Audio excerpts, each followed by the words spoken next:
Bago tayo magsimula, i-comment mo ang lugar mo at tingnan kung may kababayan ka rito. Paano kung isang araw mawala ang lahat ng yaman mo? Ano pa kaya ang maiiwan sa iyo na ipagmamalaki mo sa mundo? Paki-comment ang mga sagot nyo sa ibaba at babasahin ko. At kung excited ka nang marinig ang nakakaantig pusong kwento ng mayabang na landlord na si Belinda, sabay-sabay nating pakinggan ang buong istorya niya hanggang dulo. Si Belinda Rodriguez, 40 taong gulang na nakatira sa Maynila. Ang tawag sa kanya ng mga tao ay Donya dahil kilala siya sa isa sa pinakamayaman sa lugar nila. May 5 lupain siya na pinagtayuan ng apartment. Bawat apartment ay pinapaupahan niya ng 6,000 piso. Taga-buwan. Hindi na niya kailangan pa magtrabaho dahil ang apartment niya na 50 apartment na kumikita. Aba! May bago ka naman necklace, Maria! Siyempre naman, worth 50,000 ang bili ko nito, Mare. Ibang-iba ka talaga, Mare. Ang taas mo na. Ikaw, Mare, bakit hindi ka pa bumili ng bagong necklace? May inaalok na mga bagong design si Joyce. Naku, Mare, alam mo naman na may mga anak akong pinapaaral. Ang mahal ng tuition fee ni Jeffrey at Harvey. Napakunot ang noo ni Belinda, tsaka bahagyang umirap na para bang hindi niya maintindihan kung bakit ginagawa pang dahilan ang mga anak. Mare naman, yan na nga ba sinasabi ko sa'yo? Kaya ako hindi nagkaanak eh. Gastos lang. Tignan mo, ikaw, halos hindi ka makabili na sarili mong gamit dahil inuuna mo pa sila. Ako? Eto suot ko kung anong gusto ko. Wala akong iniintindi ko, kundi sarili ko. Sino naman ang mag-aalaga sa'yo pag tumanda ka na, Mare? Yung ganda mo mawawala rin. Pati lakas mo. Pera lang ba ang aasahan mo? Oh Diyos ko, Mare. Hindi mo ba alam? Kapag may pera ka, may mag-aalaga sa'yong kahit sino. Pwede akong kumuha ng private nurse, 2 katulong, at driver kung gusto ko. Hindi ko kailangan ng anak para lang may mag-alaga sa akin.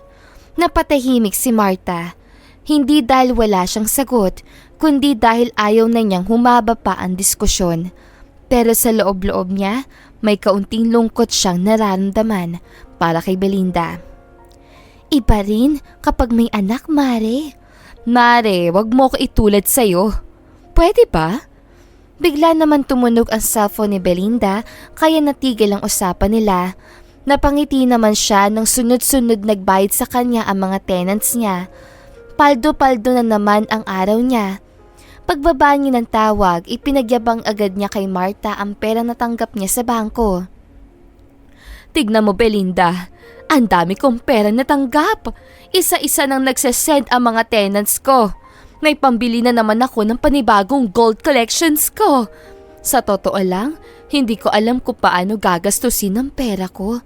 Ikaw na talaga, Belinda. O siya, sige na. Aalis mo na ako. Kailangan kong magpa-facial ngayon. Ayoko magkaroon ng wrinkles. Tikman mo. Ang dami mo ng wrinkles. Grabe ka naman sa akin, Mare. Totoo naman. Kaya magpa-facial ka din. Gusto mo ba ilibre pa kita, Mare? Total, ang dami ko namang pera ngayon. Talaga, Mare? Sige! Sinama nga ni Belinda ang kaibigan niya si Marta, hindi dahil gusto niyang tulungan siya, kundi para magyabang na madami siyang pera. Habang naglalakad sina Belinda at Marta papunta sa paboritong facial clinic ni Belinda, hindi maalis ang yabang sa mga mata ng Donya. Parang lumulutang siya sa tuwa sa dami ng perang natanggap. Samantalang si Marta, tahimik lang na nakasunod sa kanya. Hindi dahil naiinggit, kundi dahil naiilang na rin sa ugali ng kaibigan. Pagdating nila sa klinik, sinalubong agad sila ng receptionist. Welcome po, Ma'am Belinda. May appointment po kayo ngayon, tama? Oo, at dagdagan mo na rin ng premium service. Hindi ako pwedeng pumangit kahit isang araw. At ilibre mo na rin to kaibigan ko. Charge mo sa akin. Wala kasi siyang pera. Since mabait naman akong kaibigan, treat ko na. Napatungo si Marta sa hiya, pero wala na rin siyang nagawa. Umupo sila sa waiting area at habang naghihintay, hindi pa rin tumigil si Belinda sa pagyayabang. Alam mo, Mare, minsan naiisip ko, ang sarap talaga ng buhay ko. Walang anak na iniintindi, walang asawang pasaway. Pera ko lang ang kasama ko araw-araw. At least, hindi ako tinitraitor o tinatalikuran ng pera ko. Diba? Oo nga, Mare. Pero sana hindi ka rin talikuran ng panahon. Hindi yun narinig ni Belinda dahil abala ito sa pag-scroll ng online shopping app. Nag-a-add to cart ng mga alahas sa wala namang saysay. Maya-maya, lumapit ang staff. Ma'am Belinda, kayo na po. Oh, Mare, hintayin mo ko dyan ha? Tapos ikaw naman. Sige, Mare. Nagsimula na nga ang facial session ni Belinda at paglabas niya namangha naman si Marta sa ganda ng resulta. Siya naman ang sumunod pero nagpaalam na si Belinda sa kanya na ikinagulat naman niya. O siya, aalis na ako. Kaya mo na yan, Mare. Iiwan mo ko dito, Mare? Aba, alangan naman maghintay pa ako. Ako na nga ang nagbayad, ako pa ang maghihintay. Pasensya na, Mare. Sige, Mare. Salamat sa treat, ha? Mabuti naman, Mare, at madali ka makaintindi. Sige, aalis na ako. Hindi man nagustuhan ni Marta ang sinabi ni Belinda ay wala siyang nagawa dahil alam niya na ang ugali ni Belinda. Pagkaalis sa Belinda, nagalit pa siya sa driver niya dahil sa sobrang tagal. Ano ba, Waldo? Bakit ang tagal mo? Sino ba yung babaeng kausap mo? Gusto niya daw po kayo makausap eh. Naghahanap po kasi ng paupahang apartment. Di ba po may available pa po tayo? Oo. Magaling. May panibagong pera na naman akong makukuha. Sige po, ma'am. Tatawagin ko lang. Nagmamadali ako. Gusto ko na magpahinga para ma-relax ang beauty ko. Kakagaling ko na sa facial. Kaya ibigay mo na lang ang address ng apartment ko. Doon sa unang apartment malapit sa bahay ko. Doon ang may bakante. Sige po, madam.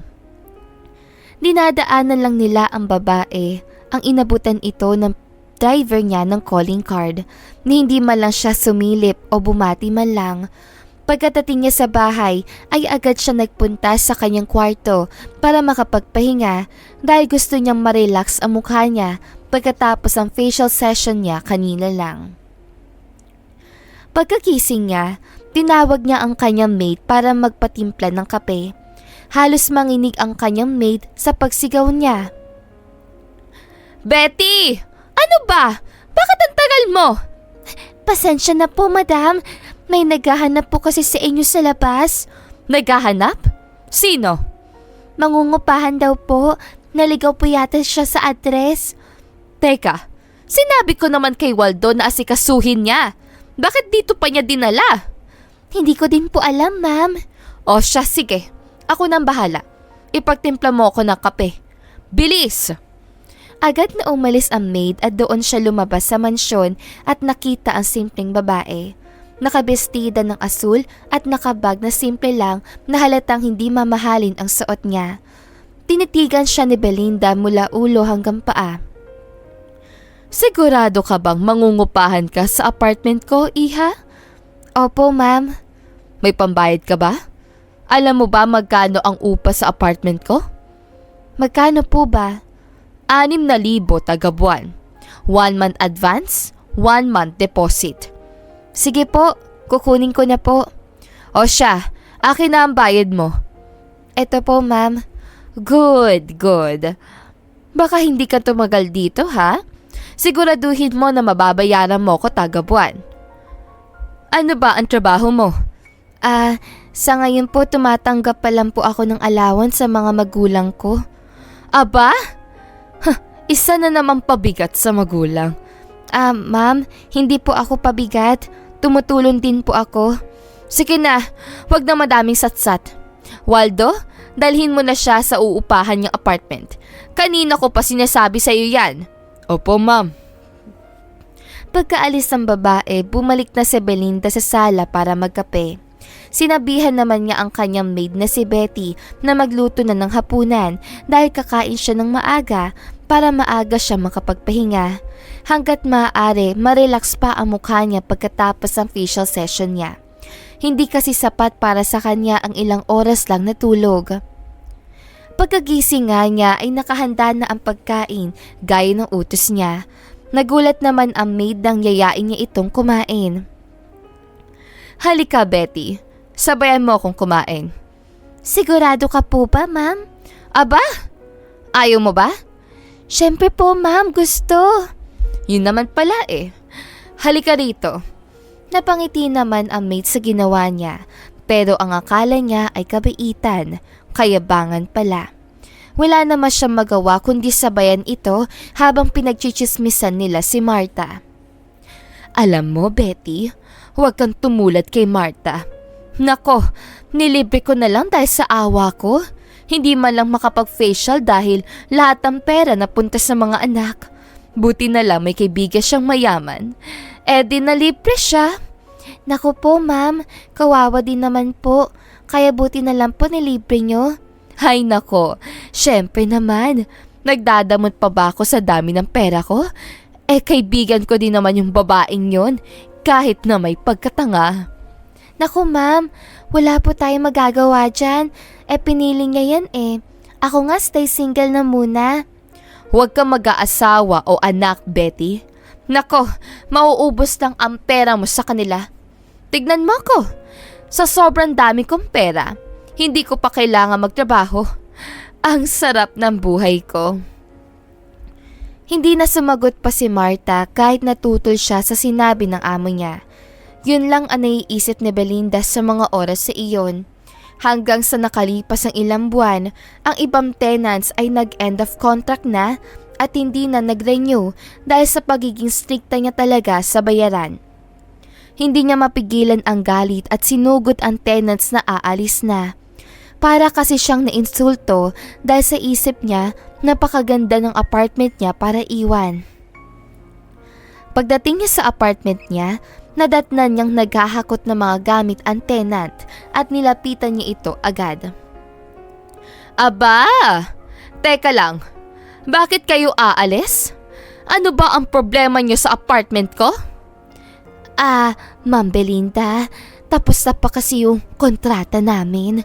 Napag-usapan na rin po namin ng pamilya ko. Nalilipat na lang po kami. Lilipat? At ano naman ang problema sa apartment ko? Hindi ba't malinis, maayos, at maaliwalas? Aba, di doon na lang kayo tumira sa bahay ng amoy daga. Hindi naman kayo nalugi rito Napahinto si Aling Rosa. Kita sa mata niya ang pigil na emosyon. Hindi takot, kundi pagod sa paulit-ulit na pakikitungo kay Belinda. Sa gilid naman, nanonood ang ibang tenants. Tahimik na naghihintay kung saan hahantong ang alitan. Wala naman pong problema sa lugar, ma'am. Kaso lang po, medyo mabigat na po para sa amin yung mga bagong rules nyo. Yung dagdag sa bayad ng parking, pati yung penalty sa huli ng renta, kahit isang araw lang. Hay nako, kung hindi nyo kayang sumunod sa sistema ko, huwag kayong magsisi na aalis kayo. Ang daming gustong umupa dito, tapos kayo pa ang choosy? Dapat nga magpasalamat kayo at tinanggap ko kayo rito. Nagsimula ng manginig ang boses ni Aling Rosa, hindi dahil sa takot, kundi sa panggigigil na hindi niya naibubuga. At bago pa naman siya makasagot, biglang lumapit si Celine mula sa kabilang unit. Ang bagong tenants na bagong lipat, 2 buwan pa lang. Ma'am Belinda, pasensya na po pero may karapatan naman po silang umalis kung gusto nila. Tapos na po ang kontrata, hindi naman po sila obligadong mag-renew. Parang bang binuhusan ng malamig na tubig sa Belinda, dahan-dahan siyang lumingon kay Celine. Saglit, 1 segundo lang, pero sapat na para maramdaman ng lahat ang paparating na unos. Anong sinabi mo? Sinasabi ko lang po, ma'am, na nasa tenant po ang desisyon kung mananatili sila o hindi. Wala naman pong masama doon. Nag-ingay ang mga nakamasid, may mga napahawak pa sa bibig, parang nanonood ng teleserye ng live. Si Celine naman, nakatayo lang, diretso ang tingin at hindi nagpapakita ng takot. Abat, napakabago mo palang dito, Celine. Ilang buwan ka palang nangungupahan, pero pakialamera ka na agad? Ikaw ang magtuturo sa akin kung ano ang tama? Sa akin? Sa may-ari ng lugar na ito? Hindi ko po kayo tinuturuan, ma'am. Nagpapaliwanag lang po ako. Medyo lumakas lang ang... Tumahimik ka. Hindi ka pa nga nakakalimang buwan dito. Kung makapagsalita ka, akala mo may-ari ka rin. Tignan ko lang kung tatagal ka pa rito kung ganyan ka, kaepal. Kumuyom ang mga kamao ni Celine pero hindi siya gumanti. Huminga siya ng malalim. Pinili ang tamang salita kaysa sumabog. Ma'am, hindi naman po ako nakikisawsaw. Gusto ko lang pong maging maayos ang pag-alis sila. Wala naman pong ginagawang masama si Aling Rosa. Hindi mo alam ang pinapasukan mo, iha? Dito, ako ang nasusunod. At kung ayaw mo sa mga patakaran ko, baka mas mabuti pang ikaw na ang sumunod na umalis. Kumalat ang bulungan sa paligid.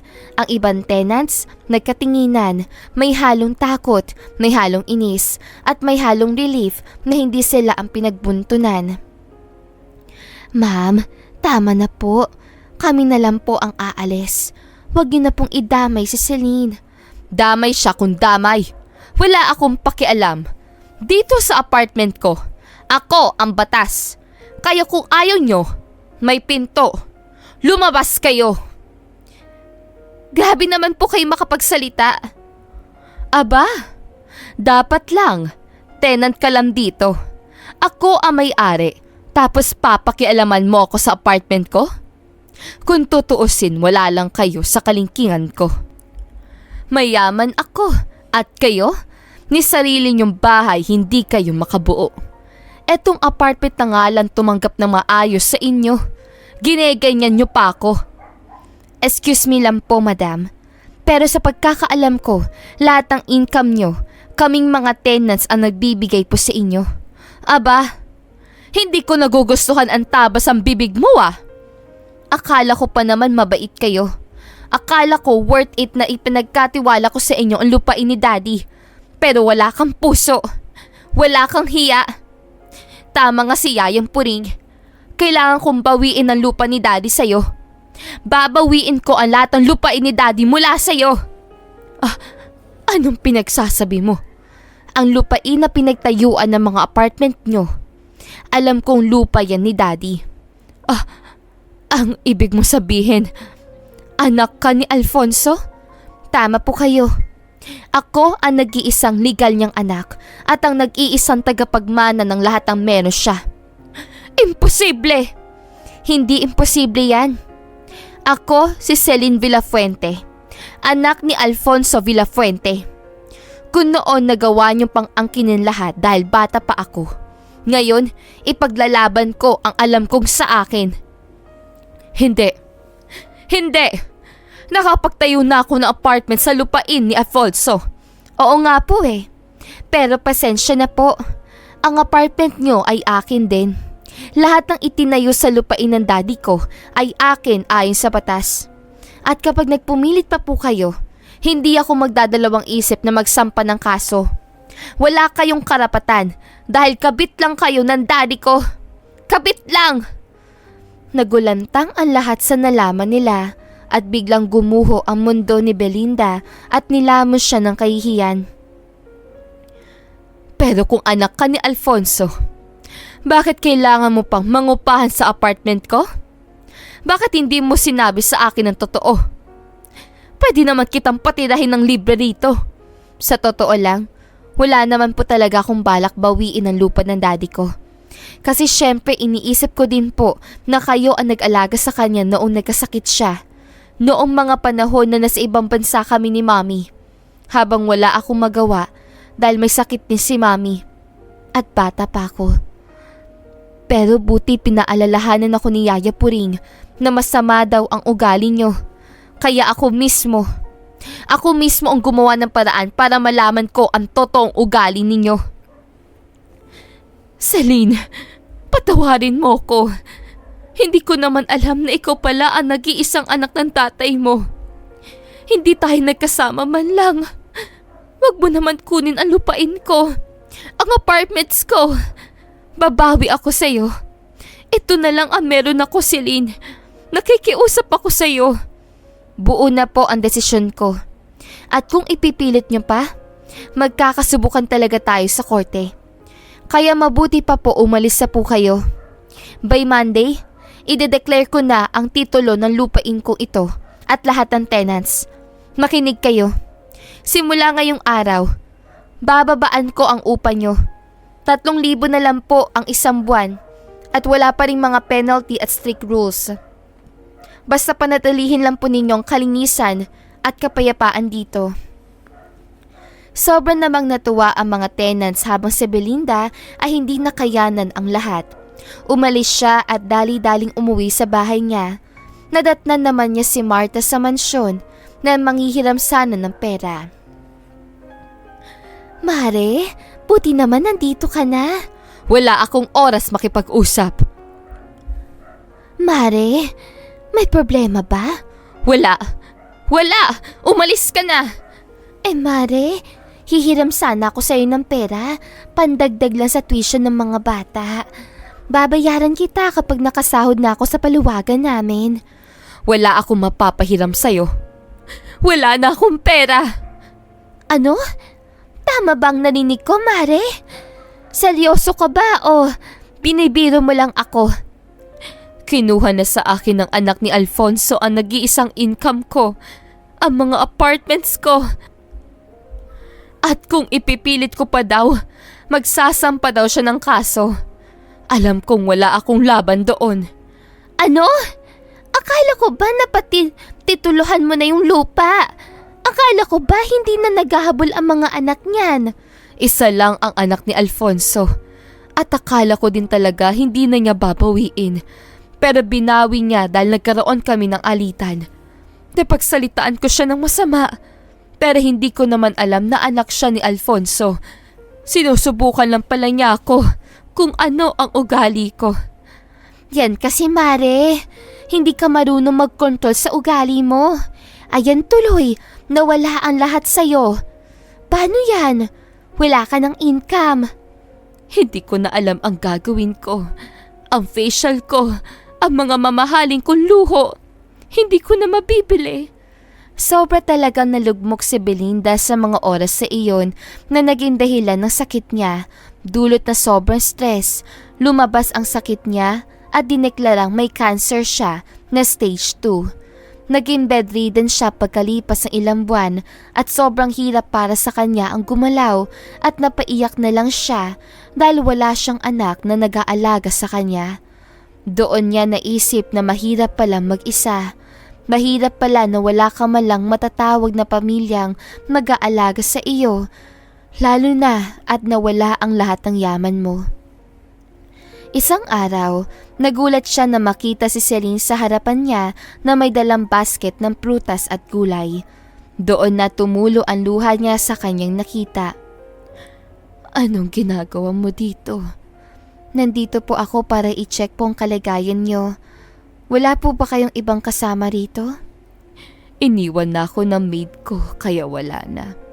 Wala naman din na akong pera na may papasahod sa kanya. Huwag po kayong mag-aalala. Kumuha po ako ng private nurse para po maalagaan kayo rito. Private nurse? Wala akong pambayad dyan, iha. Ako na po ang bahala. Wala po kayong poproblemahin pa sa pera. Hindi makapaniwala si Belinda sa sinabi ni Celine dahil sa kabila na naging alitan nila, mabait pa rin ito sa kanya. Bakit ba ang bait mo pa rin sa akin? Kabit ako ng daddy mo. at kinamkam ko ang ari-arian niya. Tao lang po kayo, nagkakamali, at hindi naman po kaya ng konsensya ko na pabayaan kayo rito. Isipin nyo na lang po na pagtanaw ko po ito ng utang na loob sa inyo sa pag-alaga nyo po sa tatay ko ngayon. Patawarin mo ako sa lahat ng nagawa kong kasalanan, Iha. Wag na po kayo magpaka-stress dyan. Ang isipin niyo po ngayon ay magpalakas at magpagaling. Pinatawad ko na po kayo. Pagkatapos ng pag-uusap na yon, doon na namulat ang mga mata ni Belinda na ang tunay na kayamanan ng tao ay hindi pera at lupain, kundi ang pagkakaroon ng mabuting puso. Pagkalipas ng ilang buwan, tuluyan na nga siyang pumanaw, dala ang pagpapatawad at pagsisisi sa lahat ng mga nagawang kamalian sa buhay niya. At dito na nga po nagtatapos ang magandang istoryang ito. Maraming salamat mga kakwentuhan!